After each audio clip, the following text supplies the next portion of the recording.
Now I want you to turn with me, please, to the 4th chapter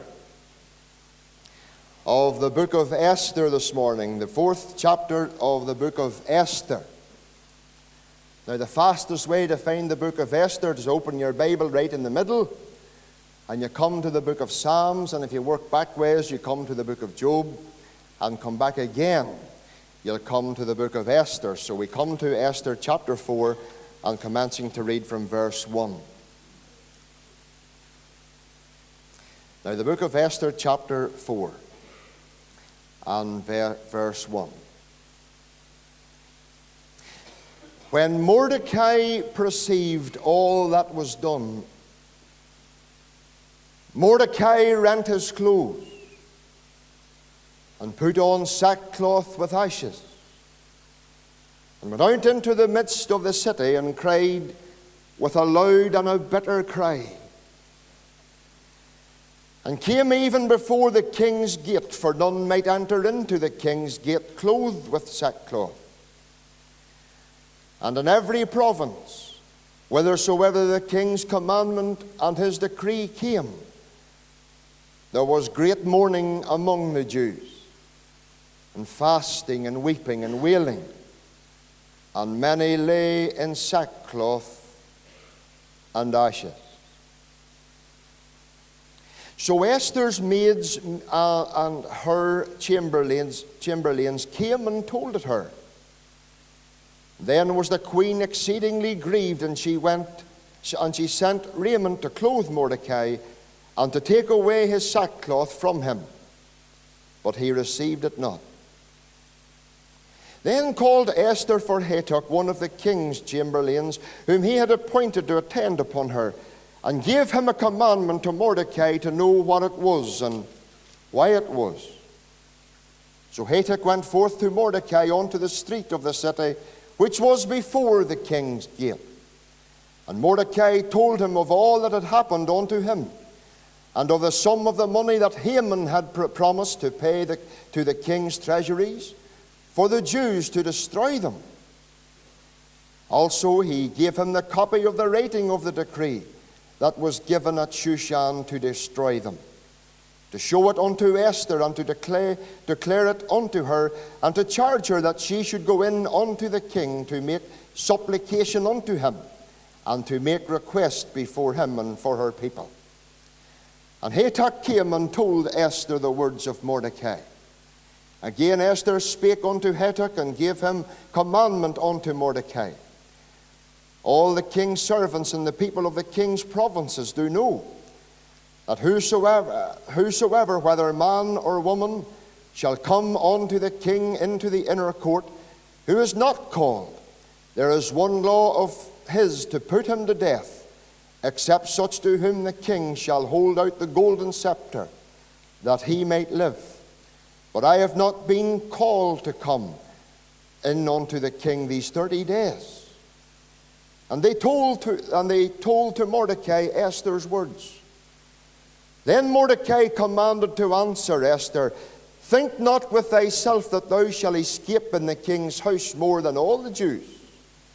For if thou altogether holdest thy peace at this time, then shall their enlargement and deliverance arise to the Jews from another place, but thou and thy father's house shall be destroyed. And who knoweth whether thou art come to the kingdom for such a time as this? Then Esther bade them return Mordecai this answer, Go, gather together all the Jews that are present in Shushan, and fast ye for me, and neither eat nor drink 3 days, night or day. I also and my maidens will fast likewise, and so will I go in unto the king, which is not according to the law, and if I perish, I perish. And so Mordecai went his way, and did according to all that Esther had commanded him. And we know that the Lord will add his blessing to the reading of his own precious truth. It was 1:30 on a Lord's Day morning, the 13th of July, 1986. 28 years ago exactly to the very day when the phone rang in the hallway of our family home in Auchnacloy. It wasn't an unusual thing for our phone to ring at that time in the morning, because many times the local police station would have rang us across just to inform us that my daddy would be in duty, and not to be waiting up for him or to be worrying about him. Well, this phone call was going to be different. Because when my mother lifted the phone, I knew by the reaction of her reply to the person on the other end, I knew something was wrong. Badly wrong. I could hear my mother ask the question, is Roy seriously injured? Is it life-threatening? And at that stage I began to shout down the stairs, "What's wrong, Mummy, what's wrong?" And my mother said as she finished the phone call, "We'll be there in 10 minutes," and she set the phone down. Mummy shouts up the stairs, "Georgie, come on quick, because your father's been injured in an ambush at Rahaki House." We piled into the car and we raced as hard as we could to Rahaki House, where I found my father there, and there was some pile of a commotion going on at that particular time. Rahaki House was an old farmhouse owned by the Cadews many years ago. It was bought over and was turned into like a hotel, and there was a function room where all the orange men, where all the off-duty security personnel, and where all the Protestant farmers would have all congregated to celebrate the evening of the glorious 12th day. Well, we arrived at the scene, and as we got there, I was brought to where my father was lying. And as he was lying there was a couple of nurses who were on the scene, who were keeping him stabilized until the ambulance come. When the ambulance come, we were there from about 20 to 2 till about 2:15, and the time the ambulance come and got him stabilized and got him sorted to take him off, well, we piled into the ambulance with him, and off we went to South Tyrone, where they wanted to work with me father before they transferred him on to Belfast. When we arrived at Dungannon South Tyrone Hospital, we were told by one of the two policemen who guarded the ambulance on their way over to Dungannon to inform us that there was a device found. And on the Wednesday afterwards, we realized that there was a 250-pound bomb planted there to wipe out everybody that had gathered in Rahaki House. The bomb was primed to go off at 10 minutes to 2 that night. Well, as you can see, I'm still here to tell the tale, because the person setting the bomb had placed the battery in the wrong way round. People says it was luck, but I can tell you now it wasn't luck. Psalm 124 says the reason as to why I'm still here today. Psalm 124 says, "If it had not been the Lord who was on our side, now may Israel say, if it had not been the Lord who was on our side when men rose up against us, then they would have swallowed us up quick when their wrath and anger was kindled against us."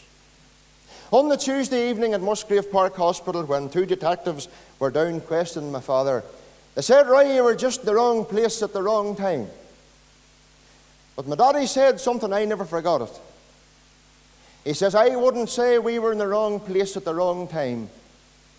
We were in the right place at the right time." What would have not have happened if we hadn't have checked Rahaki out that night? What's a few bullet wounds to burying people for a fortnight? No, he says. No, we were there at the right place, and we were there at the right time. You see, in Esther chapter 4, we come to a familiar sort of scene. An atrocity is in the planning, and a massacre is about to take place. And everything is hanging now on the balance as far as God's elect people was concerned. Haman got the king to sign the decree that all the Jews in the provinces were to be wiped out. Everything for the Jews seemed out of control. They seemed to be beyond help. But do you want to know something, child of God? When everything seemed lost for the Jews on this particular occasion, guess what happens? God had His person in the right place at the right time. We come this morning to Esther chapter 4, and we come this morning to the heart of the very problem when everything seemed lost. You know, everything seems lost today. Everything seems to be going against the church. Everything seems to be going against the Bible. Everything seems to be going against us spiritually. But listen, child of God, God always has His right people in the right place at the right time. Listen to me, nothing happens by chance. God had Esther right in the very place where He wanted her, and God had Esther in the very place where He could work through her. If you know the book of Esther well, you know the story, don't you? Queen Vashti, she exits the scene in chapter 1, and in chapter 2, Esther enters the scene. And Esther's there. Little did she know that day when she landed there that God had a purpose for her. God had her there to use her so that God could turn the tide for His people. Do you know something, child of God? Maybe this morning you're here. Maybe you're wondering you're in a particular place. You're in a wonder, maybe it's some job, maybe it's something, I don't know. And many a time you wondered, why has God put you where you are? Maybe you're injured in some way and you're wondering, why did God allow this to happen? Why did God put this here on me? Well, it's because maybe God has a purpose to fulfill through you that He could never fulfill through you any other way or in any other place. You know, here this morning, God has Esther here. But listen to me. Listen, child of God. Satan this morning. Listen, Satan's real. The devil's real. Satan's not extinct. But Satan, the spiritual Haman of our day, is out this morning to seek to destroy every single thing that exalts and glorifies Christ. What does God want us to learn this morning and to see and to apply our hearts to this morning in Esther chapter 4? Listen to me. When everything seems lost, when everything goes against us, listen to me, it's not the way to go forward by calling strikes. Everybody thought in years gone by strikes, workers' strikes. That's the only way we'll turn the tide. Didn't turn a pebble. Or protesting. Call out the protest. We'll show them. Listen, what do we learn from the book of Esther that brings us forward? First of all, there's the call to supplicate. The call to supplicate. You know, child of God, when everything seems against you, when everything seems to be going against us, listen, it's not the time to protest, it's the time to pray. It's not the time to run the community or to these political leaders and say, listen, we protest. It's the time to supplicate. Man will do nothing for you as long as you're feeding him full of pounds and votes. He'll go any road. No, when we come to the book of Esther, we see a different scene that we all need to learn from. It's called the call to supplicate. Look at verse 8 just for a moment. And he gave him the copy of the writing of the decree that was given at Shushan to destroy them, and to show it unto Esther, and declare it unto her, and to charge her that she should go in unto the king to make supplication unto him, and to make request before him and for her people. The day of Leonard Ravenhill's funeral, Mrs. Ravenhill wept very miserably. A family member went over and sat in the pew beside her and held her hand and says, "I'm sorry about Leonard, that he's gone." "Oh," she says, "don't think I'm weeping for Leonard. I'm not weeping for Leonard," she said. "I'm weeping for America. Because the moment Leonard was called home, America has lost one of its great intercessors." Leonard Ravenhill cancelled the meetings for the last number of years, and Leonard Ravenhill spent the last years of his life spending every day 10 hours before the throne of grace praying for a spiritual revival for America. Bertie Johnson, my personal friend, says on many occasions, if there ever was a need, as there's a need today, and that's for prayer warriors. Esther was given the call to supplicate the throne of grace. Listen, child of God, in Esther's day this morning there was a breach made. There was a defense in the defenses of God's people, and the enemy was moving in for the kill. The situation seemed hopeless. The situation seemed so bleak. The situation seemed so terrifying. But there was one who had the ear of the king. Charged her to go in unto the king to make supplication unto him. A great wave of evil was going to take place. A great wave of evil was about to happen. But Mordecai had the proper attitude. It's not protests we need, it's prayer. It's not strikes we need, it's supplication we need. Do you know what we need today? We don't need any more great preachers because we're tripping over them. What we need today is great intercessors. People who will devote their lives to supplicate the throne of grace in these dark days.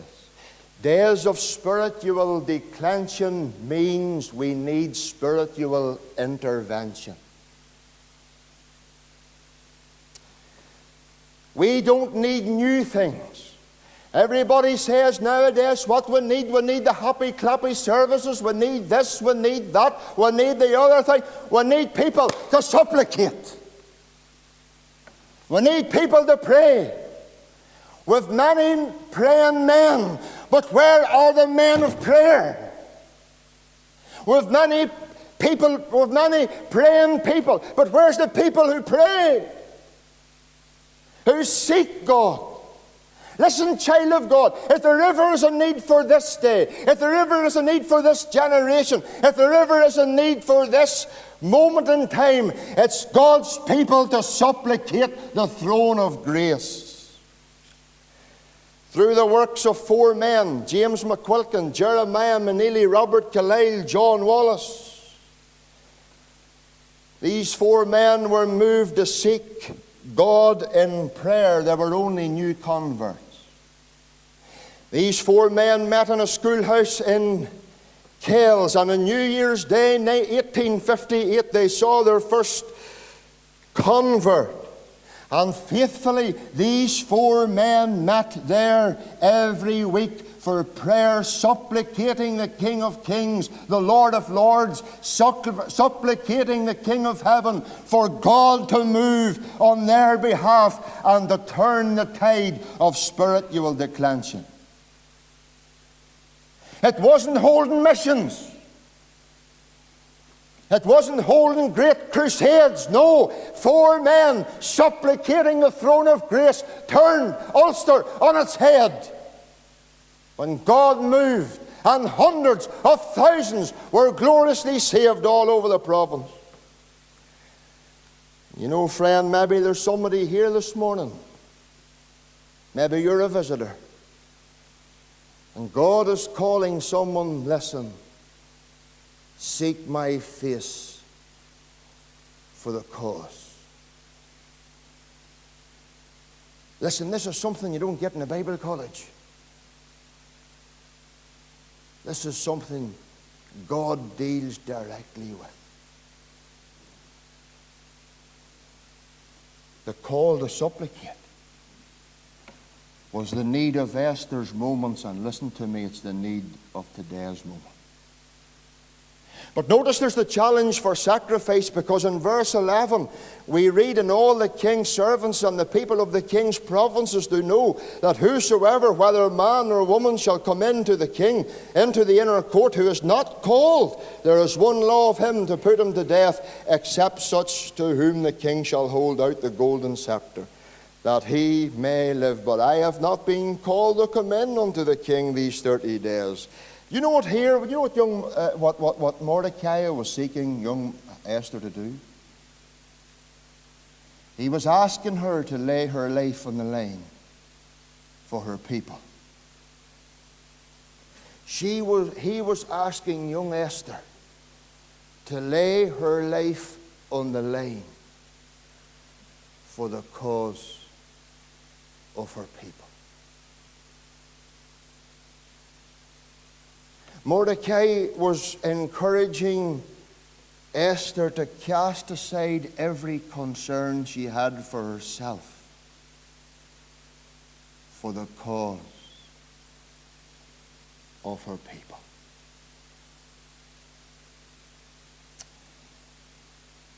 Everybody wants blessing, but nobody's willing to pay the price. That's the problem. Everybody wants a move of God. Everybody wants revival. But nobody's willing to pay the price for it.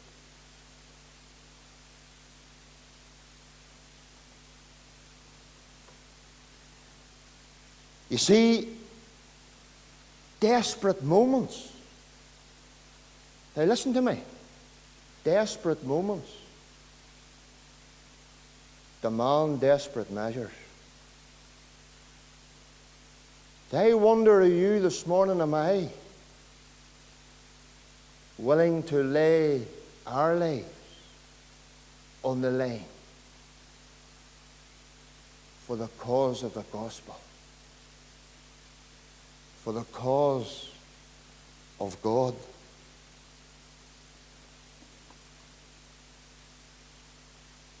You know what the Lord said in Ezekiel 22 and 30? I sought for a man to stand in the gap before me, but found none.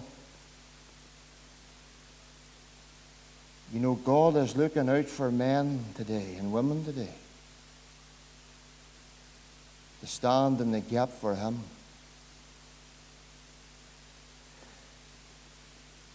God's maybe looking out for somebody in this meeting this morning.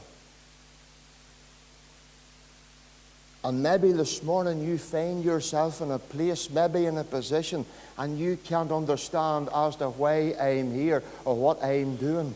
But I want to tell you something this morning. Maybe you're where you are this morning because God has you in a place where He's going to use you. Do you know something? God doesn't have to send you to a far-off land to use you, you know. God might want you to turn the tide where you are. You see, Mordecai saw the need around him. The problem with us is we see the need in a far-off land, but we fail to see the need around us. And the need around us is great. But it is. And listen, if you want to see revival in our day, do you want to see blessing in our day? Listen, it's going to cost you. It's going to cost us. D.L. Moody was asked a question. Or a man said to D.L. Moody, he said, "The world has yet to see what God can do through one man that gives God his all." Do you know how D.L. Moody answered that? D.L. Moody says, well, by the grace of God, I will be that man. Alec Passmore was preaching at the Faith Mission Convention in Bangor. His sermon was the sacrificial life, the life of sacrifice. There was a man sitting there that day who heard the call of God upon his life. And through Alec Passmore, Ivan Thompson was called into full-time work. And look how many folk have been saved through Ivan. Are you willing to lay your all on the line? We're living in day, friends. God's servants, listen to me now, God's servants are praying for retirement rather than revival. They're spending more time twiddling on the computer, playing golf, and fiddling about with worldly things, rather seeking God for the need for the day. The big question is this morning, child of God, who is there amongst us this morning that's prepared to stand in the gap for God, not counting the cost? Esther, listen, love. May it cost you your life, but we need you to go in.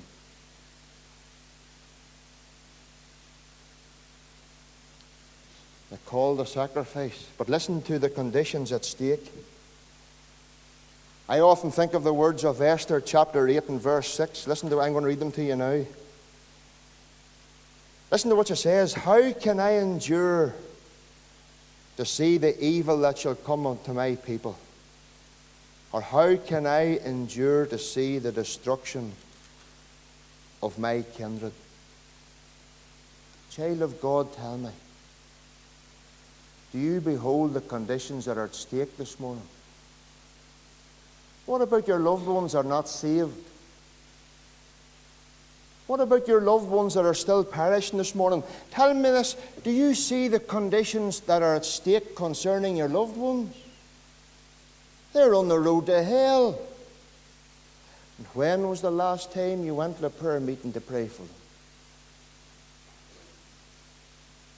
Esther couldn't endure the very thought of her people to perish and to be destroyed. And Esther goes in.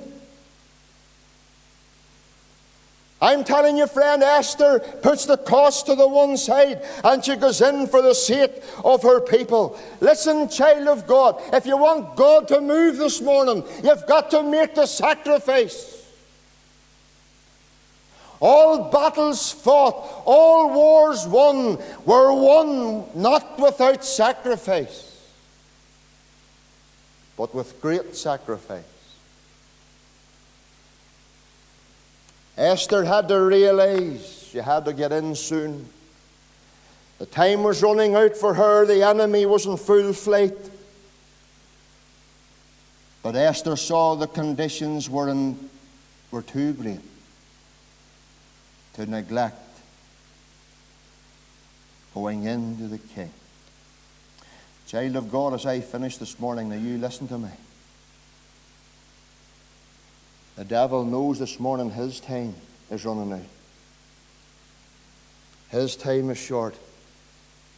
And I know we're living in a day of great sin, and we're living in a day of great wickedness. But you know the great problem today is this, child of God. Now listen to me. Even Christians are living lives today. They can think they can sin and live whatever way they like, contrary to the Word of God. And that's the problem.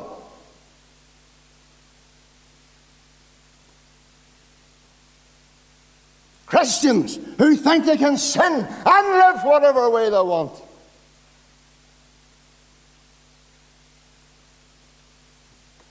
I'll tell you, get your act together, and I need to get my act together.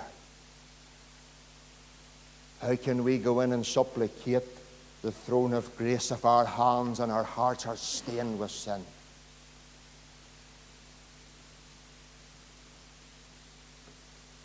But then there's the conclusion that shines because she goes in, doesn't she? There's her request.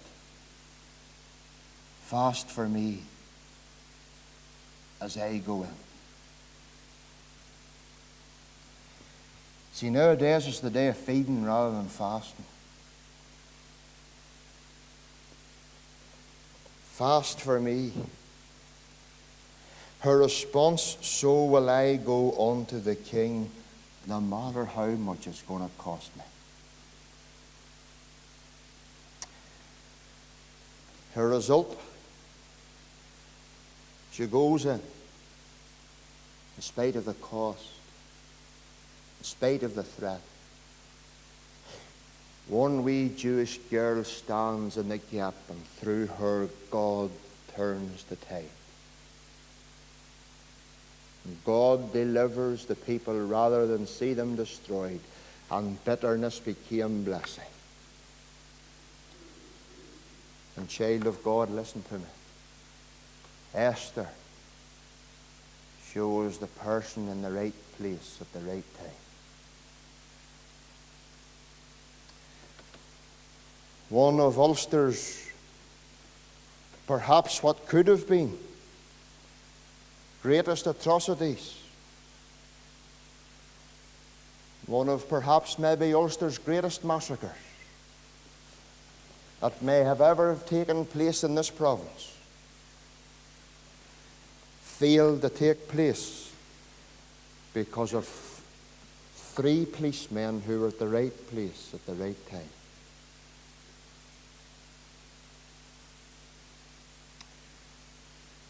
Child of God, this morning,